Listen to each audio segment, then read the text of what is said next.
What's going on, Guardians? Sly here, and thanks for checking out another Sly Nation Destiny video.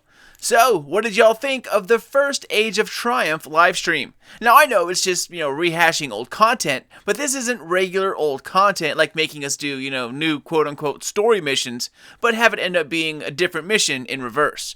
No, this dives into my absolute favorite part of Destiny, and that are the raids. And not just one, but all of them. That's right, guys, all Year 1 raids are coming back, and they will be up to current light levels with rewards that reach 400 light. Also, the weapons are staying the same, something I was really worried about. No nerfed Fatebringer like I thought would happen, no Vision of Confluence that turned into like a shiny turd. Old guns are coming back unhindered, and that, my friends, is fan-freaking-tastic news. So first off, if you haven't seen the March 8th live stream, then check that out right here, or the link will be in the description box below. It's full of awesome information, but if you want the quick and dirty, then my friend, you are in the right place.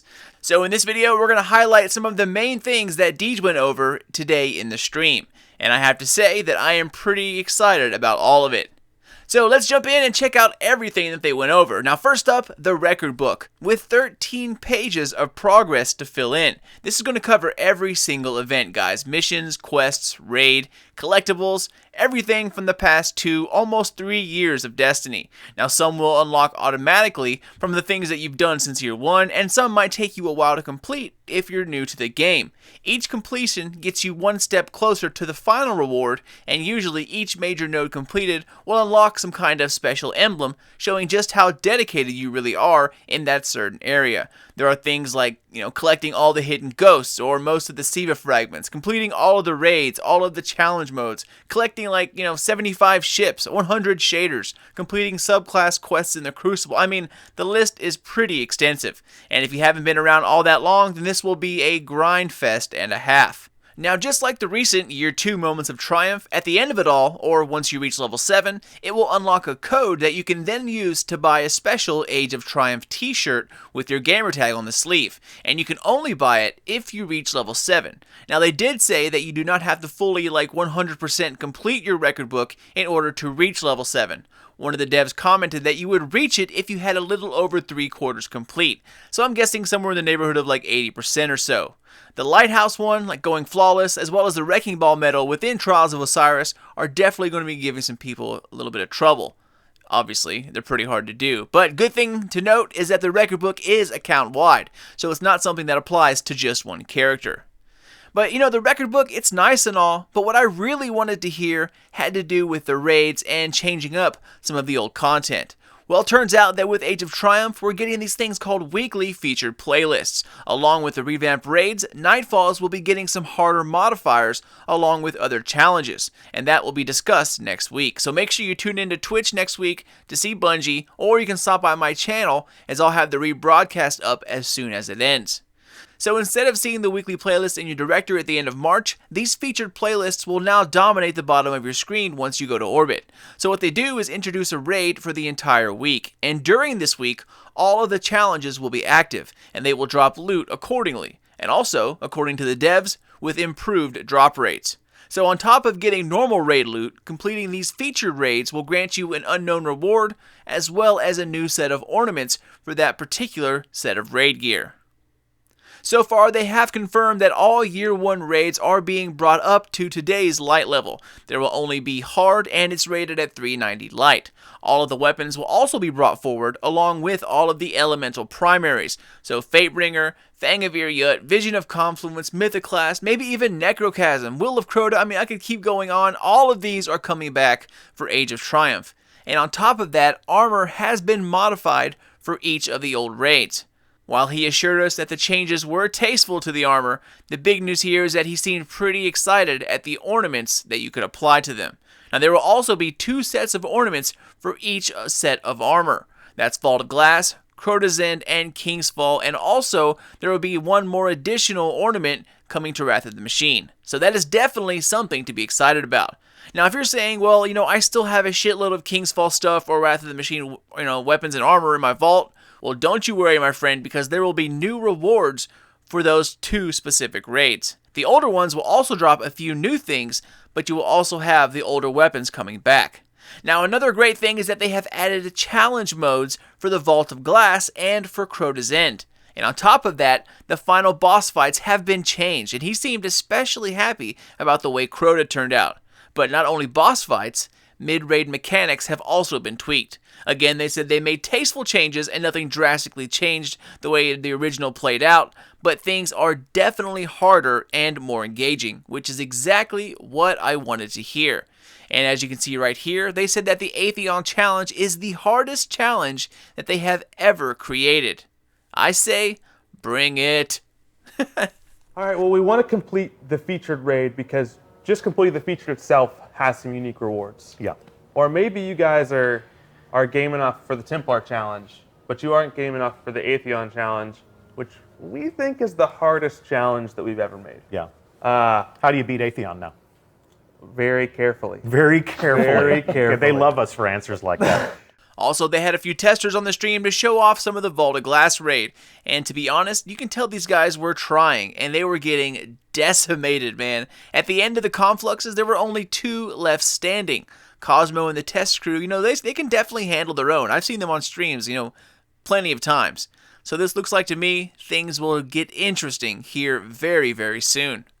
Now, what these mechanics are and how they change will not be discussed, but what will be discussed is how the returning elemental primaries and raid weapons will affect the current meta. They also plan to go over armor in the next live stream, so that's definitely something you'll want to tune in to check out. Also, I'm trying to go over, in my mind, what the challenges could be for the Templar and for Atheon.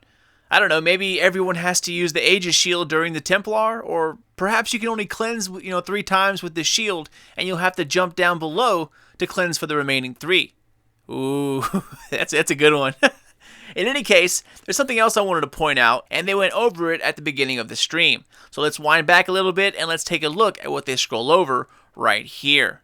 You guys see that? Kill all the Gorgons within the Vault of Glass. Now, unless they messed around with some of the settings, this was very, very hard to do. First off, they get stronger the more of them you kill, and once you shoot them, the countdown to death and darkness happens.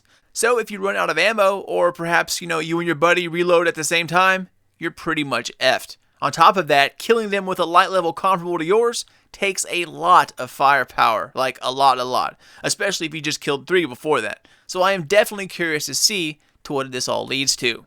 Now, just to clarify, these special ornaments will not be the only things dropping from the featured weekly raid.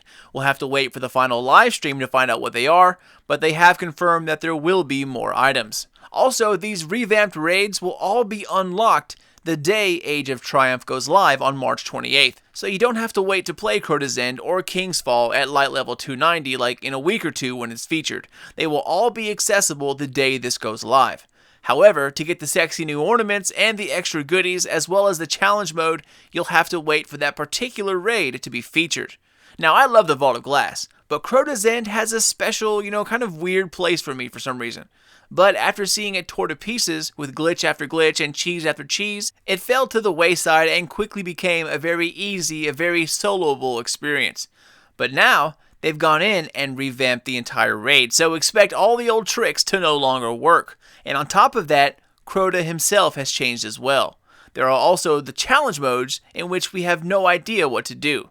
So there's going to be lots of things to figure out this upcoming March 28th. Now, you guys know Bungie just as well as I do, and they are a master at reusing old material. And normally, I hate it. This time, however, I am totally okay with it. And not only am I okay with it, but I am actually looking forward to it. I think this will be a great way to close out our last chapter in the first few years of Destiny.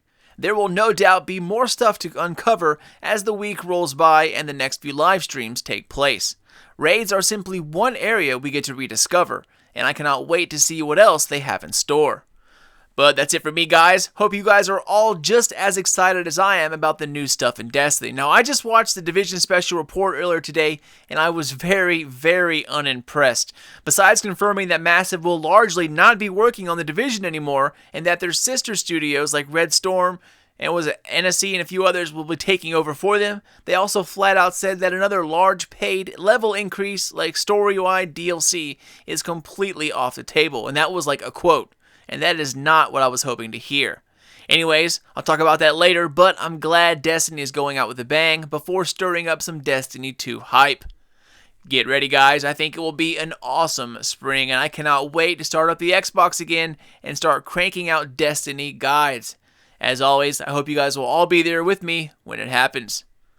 Alright guys, I'm out, Nation. As always, thank you all so much for watching and for the support of my channel.